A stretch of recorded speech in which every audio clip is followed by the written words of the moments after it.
Our next guest on Smarter San Diego is here to educate us about tankless water heaters. From the Real Estate Inspection Company, please welcome Philippe Heller. All right, it's that time. Philippe Heller's back in the house. What's up, my man? How's it going? How you doing? Great. So today we're going to talk about tankless water heaters. Yes. The truth, as you always bring it to us here on the show, and people really appreciate, clearly, by the number of views that you're getting on every segment. So first and foremost, a water heater is a mechanism that heats the water, right? And most water heaters have a tank. Yes. And that's where they have water in that tank, and they heat that water up, and that's the water that comes to your faucet. Yes. Is that right? Yes. Okay. Traditional water heater that we all know and love in our garage usually or in a closet is just a great big tank with a burner on the bottom, and it keeps that water hot so it's available when we need it. Okay. There's all the rave about these tankless water heaters, which I'm a little bit miffed about. I don't understand, like how do you, I'm mystified by this, how do you heat water without the tank? So maybe you can explain to us how these are supposed to work. Sure. First. Well, what the idea is that they don't use any gas until you actually have a demand for hot water. So if you go on vacation or just during the day when you're at work, they're not using any gas to keep a tank of 40 or 50 gallons hot. A traditional tank water heater does use gas throughout the day to keep that water hot.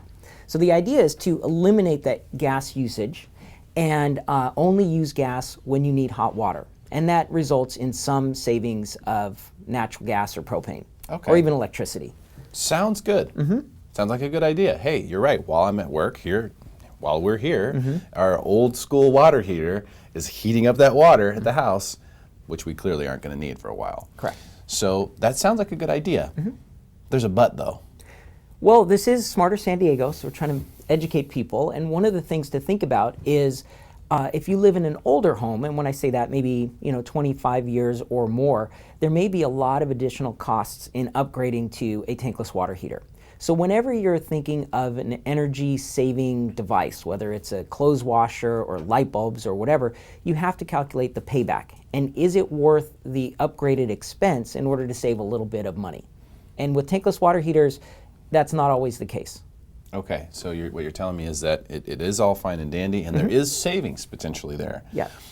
But how long will it take me to recoup if I have to invest into a new tankless water heater? Well, that always comes down to the cost of it. So if you have to, many of the tankless water heaters, because they heat water instantaneously, there's a big draw of gas. Obviously, you need to heat that water very quickly as it passes through the unit. Therefore, many houses have to have an upgraded gas supply from a 1/2 inch to 3/4 inch. So there's a cost to having a plumber come in and do that.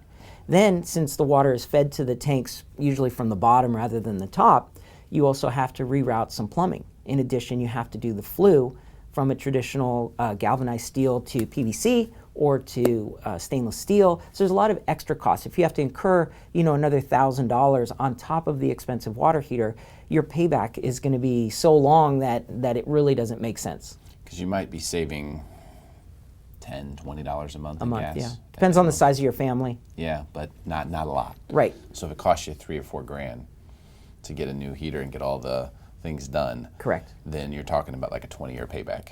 At least, yes. Plus all the disruption. That is not smarter, San Diego, okay?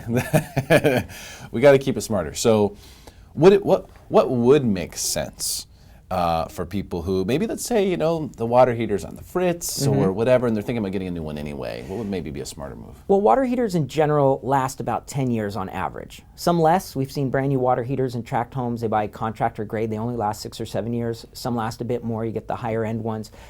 Today, you have some higher efficiency tank water heaters. So these don't have a standing pilot. They light a pilot kind of like your furnace only when it needs to heat the tank. They have better insulation, etc. We recommend that if you have an older home and it would cost you a lot of money to upgrade to a tankless, consider getting a high efficiency tank water heater. And that can kill two birds with one stone. One is you're going to use less gas, and number two, you're not going to incur all the expenses retrofitting your house to accommodate a tankless water heater. But don't you get these tankless water heaters, don't you get immediate hot water? Isn't that one of the draws too, is that you don't have that waiting delay period? Yeah. It's called a cold water sandwich.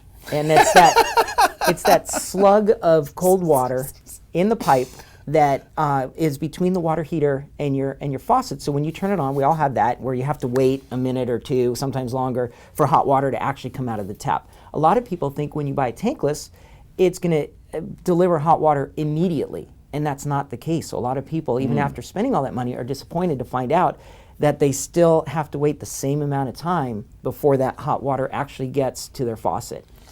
It's kind of like the opposite in the summers when you used to drink out of the hose. And it's burning hot. Yeah, and the first couple of minutes is just scorching water that you have to wait out, and there's no way around that, is there? There is. You can get a recirculating pump installed, and there are a couple different kinds. Some are on demand where you push a little button and then it starts the water flowing through the system without actually wasting any. And that way when you turn on the faucet, the hot water is there and available. But again, that's another expense. But you could do that with either a traditional tank or a tankless water heater. And if you're building your own house or a new construction thing, or you're just going to tear the whole thing down anyway and do a rebuild. Right. On new construction or a big remodel, absolutely go for a tankless water heater. They take up less space. Now, there's another downside too, which is in a traditional tank water heater, if the power goes out, you still have hot water. And I live in Ramona, as I've told you many times, when we had the big fires, the water system actually shut down. And so a tank water heater is a source of water for you to cook with. Even if it's not hot, you can still, bathe, you can do other things. That's a tankless big. water heater, because they require electricity, if the power goes out, you're not going to have any hot water. And there's no storage. Water, right? And there's no storage. There's no potable water that you can store if you need to cook. And after some of the big fires in Ramona, we were without the city water for almost a week. Holy smokes. So, yeah. Wow. So that's kind of a big deal. It is. It seems to me like a more efficient, kind of old school tank water heater might make more sense. They're reliable. They've been around for a long time, and in some cases, they just it's like an old telephone, the old plug-in kind, not a cordless. And if the power goes out, your cordless phones don't work, nothing works, but that old wired telephone That old works. rotary phone still works. Yep, that dial one. My in-laws have one like that just for that reason. When it comes to stuff like your water and having hot water, that kind of sounds like I want old reliable. You don't realize it until something goes wrong and you're without. So like any energy efficient upgrade, whether you're talking about a furnace, light bulbs, whatever, always do the math. Don't be misled by somebody claiming that you're going to save 80% on your electric bill or your gas bill. Because remember that even with a light bulb, you're only saving on that portion of the lighting usage, not on your whole electric bill. Right. So. And you guys inspect more homes in San Diego than any other company. So you guys are in a lot of homes. A lot of and you say these old-fashioned water heaters last about 10 years. My guess is there are some people out there who have some water heaters that are a little past that. Oh yeah. And you probably see that a lot. By going to one of these newer, high-efficiency ones, they can probably save some money just by doing that to justify the cost of a new one. You're right. Simply replacing a new water heater or replacing an old one with a new one is going to save you money, even if it's the exact same technology, because over time, a lot of dirt and silt settles in the bottom of your tank water heater, and we're all supposed to flush our water heaters once a year. You run a hose out and, there's that big spigot on the side. No one ever does it. I guarantee it. And so you get a layer of muck at the bottom, which acts like an insulating blanket, and it takes longer to heat the water. It's the recovery rate. So when you've depleted the hot water and the flame comes on to heat that water, that big layer of muck at the bottom slows down that process. So you're using more gas. So even simply replacing an old water heater with a new one is going to save you some money on your monthly bill because it's going to be more efficient. But it'll also save you money by avoiding any kind of leaks or going without hot water, because water heaters after about 10 years do start to leak or stop working as efficiently. Yeah, and I don't care how hot it is, and it can get hot in San Diego. It can get hot in Ramona. Oh yeah. I don't care how hot it is, though. You always need hot water. For some dishes. Something you always bathing, need it. Yes. Absolutely. You always need hot water, so it does not matter what's going on with the weather or anything like this. Is one of those things. It's a staple thing. You use it every single day, so it probably needs more attention. And I'm glad that you came in today to tell us all about how it all works. Because I actually had a lot of those misnomers too. I thought that you got the instant hot water and all that stuff. Simply not true. What'd you call it? The cold water sandwich? Yep. or the hot water sandwich if you're drinking out of the hose. That's right. Philippe Heller from the Real Estate Inspection Company, thank you so much for being here, my Always. friend. Stick around for more Smarter San Diego TV, where we guarantee to make you smarter than everyone else. Commercial free.